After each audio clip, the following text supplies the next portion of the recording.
పేద ప్రజలకు వెంటనే పేద ప్రజలకు వెంటనే జై జగన్. ఈరోజు తణుకు నియోజకవర్గంలో ఐదంపూడి గ్రామంలో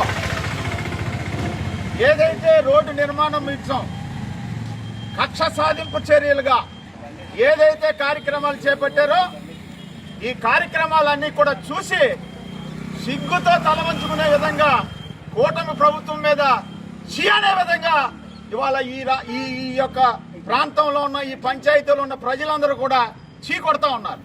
ఎందుకంటే ఆ రోజు ఈ రోడ్డు నిర్మాణం చేయించింది వైఎస్ జగన్మోహన్ రెడ్డి గారు ముఖ్యమంత్రిగా ఉండగా, లావణ్య గారు పంచాయతీ సర్పంచ్గా ఉండగా, కానుమూరు నాగేశ్వరరావు గారు మంత్రిగా ఉండగా జగన్ గారిని మెప్పించి ఒప్పించి ఈ రోడ్డు నిర్మాణం కోసం కొన్ని కోట్ల రూపాయలు వెచ్చించి ఈ యొక్క గ్రామానికి ఏదో చేయాలి, ఈ గ్రామంలో మనం పంచాయతీగా గెలిచాం, ఈ నియోజకవర్గానికి అభివృద్ధిలో మనం ఎంతో కొంత మనం మార్పు ఉండాలనే ఉద్దేశంతో ఈ రోడ్డు నిర్మాణాన్ని శంకుస్థాపన కూడా చేసి ఆ రోజు ఏదైతే రోడ్స్ అండ్ బిల్డింగ్స్ R&B ఉందో వారికి కూడా క్లియరెన్స్ సర్టిఫికేట్ ఇచ్చిన తర్వాత రోడ్డు నిర్మాణం చేపడటానికి మనం కాంట్రాక్టర్లు కూడా పిలిచిన తర్వాత ఎలక్షన్ కోడ్ రావటం వల్ల పని కూడా శంకుస్థాపన చేసి మొదలు పెట్టడం వల్ల ఎలక్షన్ కోడ్ వచ్చి ఈ కార్యక్రమం కొద్దిగా ఆగటం జరిగింది. ఆగిన తర్వాత వాళ్ళకు అనుగుణంగా ఉండే విధంగా మీరు చూశారు. వాళ్ళ మీడియా సోదరులు కూడా నేను అడుగుతా ఉన్నా, ఆయన ఆ ఇంటికి వెళ్ళేటప్పుడు ఆ సందులో మార్కింగ్ కూడా చూసాం మేము. అంటే ఇంకోళ్ళు పగడగొట్టలేదనే ఈర్షతో కాదు ఇది మాట్లాడేది. మీరు అక్కడ మార్క్ చేసి ఇక్కడే ఎందుకు పగలగొట్టారు అనేది ప్రజలకు కూడా అర్థం కావాలి.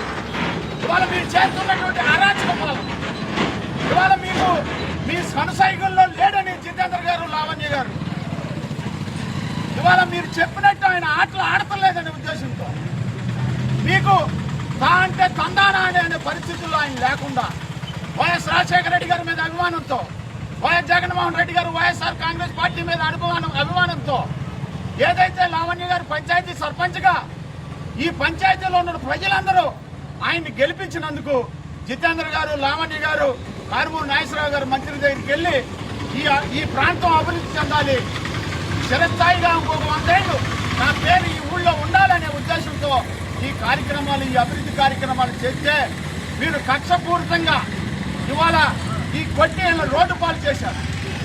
ఇది మీకు భావ్యమైనది కాదు.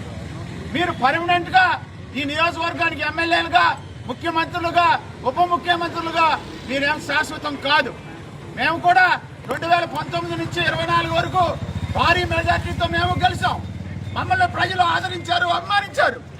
కానీ మీరు ఇవాళ గడియారం 9 మీదకి ఇవాళ ఉదయం వచ్చింది, మళ్ళీ ఇవాళ రాత్రికి వస్తుంది, రేపు పొద్దునకి గడియారంలో 9 ముళ్ళు వస్తుంది. ఇవాళ ఇప్పుడు మీరు పరిపాలించేది మీది, రేపు ఉదయం 9 గంటలకు వచ్చేది మాది. మీరు అన్ని కూడా మనసులో పెట్టుకుని మీ కార్యక్రమాలు చేయాలి. కక్షపూర్తిగా కాదు. జగన్మోహన్ రెడ్డి గారు నవరత్న పథకాలు ఇస్తే ఆ పథకాల్లో కూడా మతం చూడాల, కులం చూడాల, పార్టీ చూడాల. ఎవరైతే అర్హత ఉందో, ఎవరైతే గ్రామ సచివాలయాలకు వెళ్ళి ఏదైతే అర్జీ పెట్టుకుంటారో 5-10 దినాల్లో వాళ్ళకి ఇవ్వటం జరిగింది. ఇలాంటి కక్షపూర్తాలు మేము చేస్తుంటే మళ్ళీ మీరు 24లో మీ ప్రభుత్వం ఏర్పడేదాన్ని మనం ప్రశ్నిస్తూ ఉన్నాం. ఇవాళ జితేంద్ర గారికి కానీ, లావణ్య గారికి కానీ, ఇక్కడ ఉన్న రెడ్డి సోదరులకు కానీ, పక్కన ఉన్న కాపు సోదరులకు కానీ వీళ్ళందరికీ కూడా వైఎస్ఆర్ కాంగ్రెస్ పార్టీ అండగా ఉంటుంది. వైఎస్ఆర్ కాంగ్రెస్ పార్టీకి వాళ్ళ కాపులు అండగా ఉన్నారని, రెడ్లు అండగా ఉన్నారని మీరు ఈ 2 కులాలను టార్గెట్ చేసి మీరు చేయటం కరెక్ట్ కాదు. మీరు దీనికి భారీ మూల్యం చెల్లించాల్సిన అవసరం ఉంది. లావణ్య గారికి, జితేంద్ర గారికి ఇవాళ వైఎస్ఆర్ కాంగ్రెస్ పార్టీ కొన్ని కోట్ల మంది జగన్ అభిమానులు ఉన్నారు.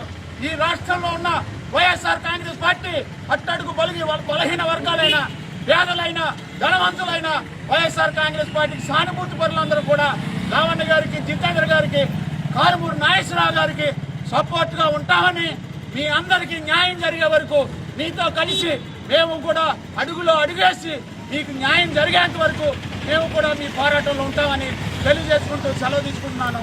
జై జగన్, జై జగన్, జై జగన్, జై జగన్.